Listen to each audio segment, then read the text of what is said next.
Hello, and welcome to the Kathleen Spracklin podcast. I am a woman on a mission to help you get the Zettelkasten of your dreams on your work table beside you. Well, today I'm going to be answering a question about what to do when my card numbers get too stringy. What do we mean by card numbers getting too stringy? Well, if you're using effortless numberings, you'll find that if you're using effortless numbering, if you find your card numbers getting longer and longer and mostly being made of ones and A's. And we'll see an example of that when we go to the down-facing camera, because that's exactly what I haven't prepared for you to share. If you're using the Shepherd Lumen system, what you'll find is that your card numbers start looking like /1/1/1/1. They're just going a long string. They're not forming any kind of a structure. They're just kind of stringing out. So we're going to talk a little bit about what causes that to happen in your numbering, and what do you do when you find that it has happened in your number. And we know we don't renumber, so how are you going to fix it if you've got one of these strings of cards that just seem to go on endlessly with longer and longer card numbers? I think it'll be a little bit more clear when you come to the down-facing camera. So without further explanation, let's head over there and I'll show you what I mean exactly. Okay, let's take a look at the example that I have found of a very, very stringy set of numbers. The first thing that we'll discover is that all of the cards with the stringy numbers come from the same source. It's a TED Talk by Mariana Pascal. The title of the talk is Learning a Language, Speak It Like You're Playing a Video Game. I highly recommend this video, whether or not you're learning a foreign language, because all of us sooner or later are going to find ourselves in a conversation with someone where we are speaking our native language and the other party to the conversation is not. And we can learn a lot from this on how to be effective in communicating with someone where the two of us do not have the same native language. It's an excellent video. All of the notes in this particular group come out of the first 10 minutes of that video, and they relate to a story that Marianne Pascal tells. And the interesting thing is, as great as the story is, it does not appear on my main card, so I'll share it with you. The story takes place, I believe it is in China, and she is in a drugstore, and she's looking at possibly getting some omega-3 supplements. She's heard that they're good for her, and she's getting very puzzled because there's so many choices available. While she's standing there pondering what to choose, she notices that there's a woman there who is obviously very knowledgeable. She seems to be a pharmaceutical sales representative. Wow, perfect, Marianne thinks, and she strikes up a conversation with the woman where she's trying to ask her, well, how should she choose which supplement is the one that she needs? Well, the woman is not a native speaker of English, and she's trying to speak English. She's at a very, very high level of language competence, but she becomes very frustrated and very self-conscious and kind of ends up just dumping everything she knows about her subject matter on Marianne without regard to what it is that Marianne needs to know. Well, after that kind of breaks up in the two-part company, Marianne is still stuck there as wondering every bit as much as when she started, what one of these am I going to need? Well, it turns out there's also a sales clerk present who is very low level of English language speaking, but is very self-confident and is very results-oriented. And she simply asks her, okay, she says in very broken English, EPA for heart, DHA for brain. Your heart, okay or not? Marianne indicates that her heart is okay. Your brain, okay or not? Marianne indicates that, yeah, it's her brain she's starting to worry about. So the conversation concludes with, okay, Lay, you take omega DHA. The result was obtained. And she tells it so adorably, and there are many other adorable stories in that video. I highly recommend it. But what I'm concerned with here and sharing with you is how cards, and these are from my earliest days with the Zettelkasten, and numbering has turned out to be very, very stringy in the cards pulled from this set of bib notes. We'll see where the stringiness came from, and then we'll take another look at, well, how might we have approached the creation of main notes from these bib notes if I were operating with what I know now, and then how can I best put some order into things and make repairs so that I can take good advantage of the content of this video within my Zettelkasten. So here's the string of cards. You can tell right away that this is old in my world, even though it doesn't have a date. They're 3x5 cards, and there's no tagline, and there's no response by me. There's just some keywords underlined.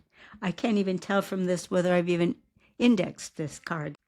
And the first note that was taken was communication ability is not equivalent to language level. It has more to do with attitude. And that is how Marianne sets up this topic. The next card in the sequence, 3A1A-1, is talking about effective speakers are focused on the person they are talking to and the desired result. Okay, yes, that comes out of this. It's a further explanation. Given that these are the two cards, that's reasonable numbering. Now here's the next card. Two speakers. One is high level, very ineffective. The other is low level, focused on the person and the result, and is very effective. What I see here is that I've gone back later and added a tagline, and so therefore I know this was actually indexed. Focus as an element of communication. And now take a look at how stringy the numbers are starting to get. Do you see what I meant by string? 1A, 1A1, 1A1A, it goes on. Lack of self-awareness characterizes the effective speaker of a foreign language. The stringiness continues, and yet you can see how this really, okay, this derives from this. There's a logic there. And the last card in the set, conclusion. Don't focus on yourself, focus on the other and the result. Be full of confidence at any level of language. So if you find yourself using 1A, 1A, ones and A's and ones and A's all the way down the line, and your numbers are getting longer and longer, and you're not seeing any relatedness other than this card to the one before it, you've got stringy numbers. So we're going to take a look at where this comes about, how it could be done more effectively, and then how we're going to repair it.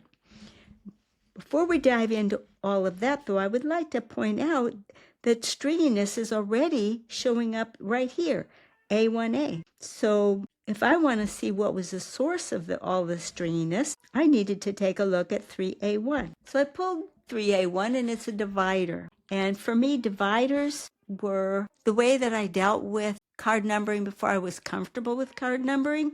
And you can see it just has one of those dead titles, verbal communication. So what about 3A? Yep, a divider with a whole bunch of directory breakdown. Now take a look. Let's talk about conversations that are developing here. Well, let's pretend we're listening to this as a conversation. Communication, attitude, focus. Verbal communication. If two people were saying these things, we'd be assuming they were talking in code, because that's not a conversation. And because we have no taglines on any of these except for one, this is as close as we have to a conversation at all. Focus as an element of communication. It doesn't even say is an element of communication. Focus as an element of communication.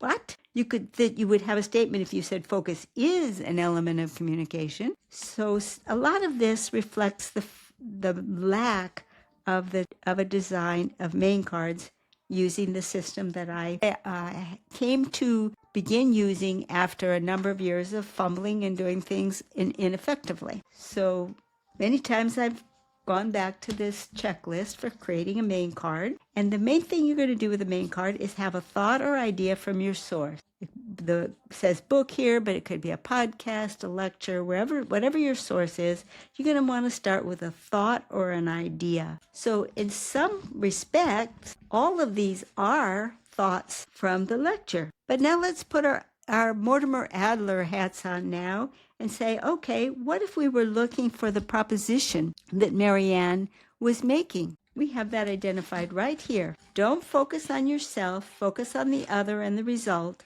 Be full of confidence at any level of language. Even that isn't quite a full proposition because there's no, well, why? It's a command, do this, but why? So we don't even get a complete thought until we put all of these together, and then we would have to say that to be an effective speaker of a foreign language, don't focus on yourself, focus on the other and the result. Be full of confidence at any level of language. Now, between these two, we have the proposition that Marianne Pascal was making in her TED Talk. But we don't have any one card that makes that statement. These other 3 cards are the steps that she took in supporting her proposition. So how will we repair this? I have a rule of thumb that when I come to one of these divider cards that's just a title and has no source, no tagline, nothing to go with it, is just a title, I try to replace it with a foundation card. Well, in this instance, 3A1 has only these cards. This is the full content of this divider. So effectively, I could make my foundation card be the proposition that Marianne makes in her talk. Let's try that on for size. Okay, so here's step 1, the thought or idea from the lecture. To be an effective speaker of a foreign language, don't focus on yourself, focus on the other and the results you want to get. Then you can be full of confidence at any level of language. Okay, so we're not going to leave this there because this is going to be our new foundation card. So now I want to have my thought or reaction added to this. Okay, so I added my reaction, which was that focusing on the other is the way that you can avoid focusing on yourself.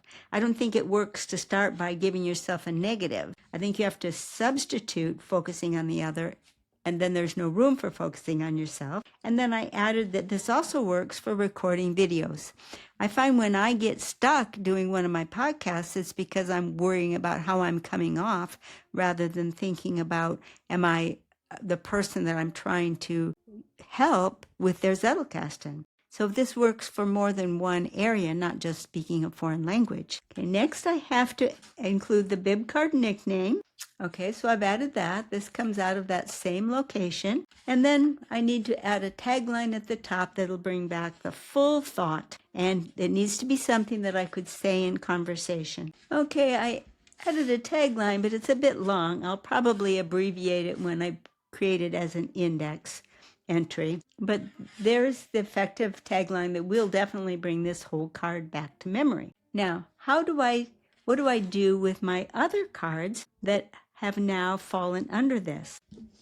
For a moment, let's ignore the fact that these already have card numbers. We aren't going to change the card numbers, but we're not going to pay any attention to them immediately. They're going to stay in this order because that's the rule we have. One of our rules of the numbers is that if you toss the box on the floor, you could put the box back in order by reading the numbers. So they'll get stored in this order. But the question that we want to ask ourselves is, are there conversations going on here besides just this one card? Is there another interesting conversation that we would like to discover in these cards? So what if we added a tagline to this one? Because until you have a tagline, you don't have a chance at a conversation. Okay, so now I have a tagline. Attitude, not level, determines communication ability. I'd make it language level if I thought I could squeeze it in.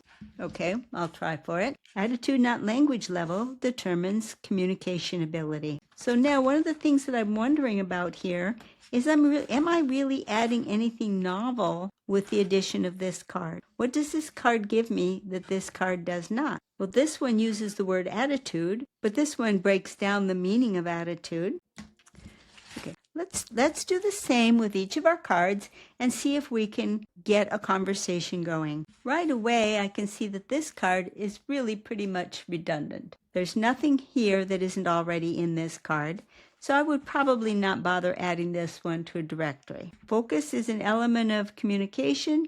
Again, nothing really added that isn't already present in this one. probably won't go on a directory. Don't focus on yourself, focus on the other and the result. Be full of confidence at any level. Nothing new, nothing that's really needs to be mentioned in a directory. Lack of self-awareness characterizes the effective speaker of a foreign language. Nothing new. So what we're really finding out here is that once we've created what should have been the original card to go into the Zettelkasten from that podcast, we've really said everything we have to say. So for the rest of these cards, they're either indexed or they're not. I can't even tell from the cards. I'm simply going to, in order, and file them right behind this card. I don't need a directory because I don't have any real conversations going on here other than just this first one. The key to confidently speaking a foreign language is focusing on the other. Attitude, not language level, determines communication ability. And this conversation happens automatically because these two cards are near one another.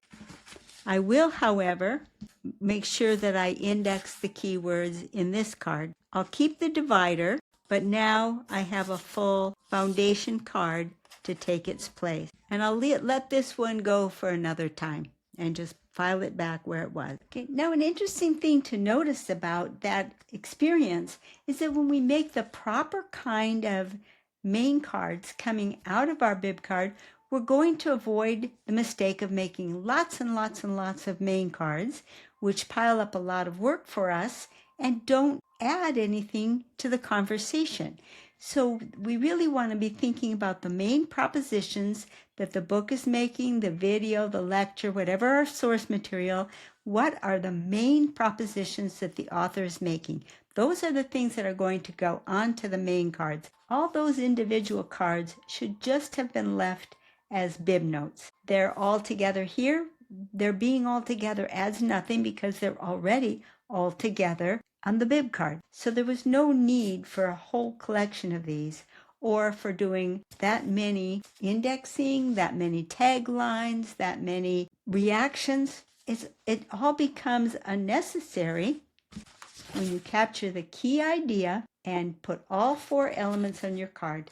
Now this one already had a card number by the fact that we converted the divider into a foundation card. So it already had its number, and yes, the card number is very, very essential. But when we're creating our card, we want to focus on the four areas that we create, and then we place the card in the system and give it a number. So I hope that that was helpful. And I hope that also lets you know that you don't have to throw cards away. You don't have to rewrite cards. Just if you have categories that are hanging around and all they do is have names, you can use those card numbers to set up a foundation card that has real meaning. And now we have a card that's ready to interact in the system. Talk to you later. Bye-bye.